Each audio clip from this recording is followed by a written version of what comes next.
Isaiah 41. Be silent before me, you islands. Let the nations renew their strength. Let them come forward and speak. Let us meet together at the place of judgment. Who has stirred up one from the east, calling him in righteousness to his service? He hands nations over to him and subdues kings before him. He turns them to dust with his sword, to wind blow shaft with his bow. He pursues them and moves on, unscathed by a path his feet have not traveled before. Who has done this and carried it through, calling forth the generations from the beginning? I, the Lord, with the first of them and with the last. I am he. The islands have seen it and fear. The ends of the earth tremble. They approach and come forward. They help each other and say to their companions, be strong.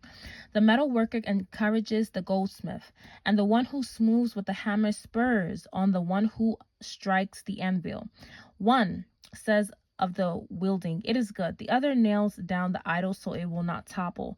But you, Israel, my servant, Jacob, whom I have chosen, you descendants of Abraham, my friend, I took you from the ends of the earth. From its farthest corners I called you. I said, you are my servant. I have chosen you and have not rejected you. So do not fear, for I am with you. Do not be dismayed, for I am your God. I will strengthen you and help you. I will uphold you with my righteous right hand. All who rage against you will surely be ashamed and disgraced. Those who oppose you will be as nothing and perish. Though you search for your enemies, you will not find them. Those who wage war against you will be as nothing at all. For I am the Lord your God, who takes hold of your right hand and says to you, do not fear, I will help you.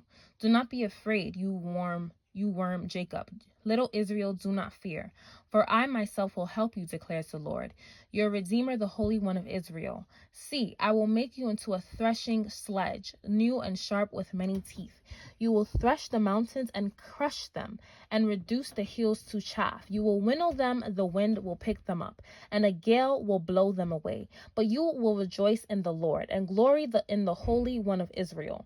The poor and needy search for water, but there is none. Their tongues are parched with thirst.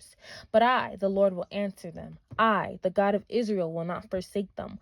I will make rivers flow on barren heights, and springs within the valleys. I will turn the desert into pools of water, and the parched ground into springs. I will put in the desert the cedar and the acacia, the myrtle and the olive. I will set junipers in the wasteland, the fir and the cypress together, so that people may see and know, may consider and understand that the hand of the Lord has done this, that the Holy One of Israel has created it. Present your case, says the Lord. Set forth your arguments, says Jacob's king.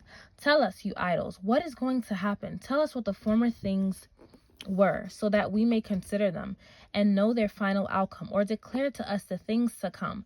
Tell us what the future holds, so that we may know that you are gods. Do something, whether good or bad, so that we will be dismayed and filled with fear. But you are less than nothing, and your works are utterly worthless. Whoever chooses you is detestable. I have stirred up one from the north, and he comes one from the rising sun, who calls on my name. He treads on rulers as if they were mortar, as if he were a potter treading the clay. Who told of this from the beginning, so we could know, or beforehand so we could say he was right? No one told of this. No one foretold it. No one heard any words from you. I will first tell Zion, look, here they are. I gave to Jerusalem a messenger of good news. I look, but there is no one among the gods to give counsel, no one to give answer when I ask them. See, they are all false. Their deeds amount to nothing. Their images are but wind and confusion.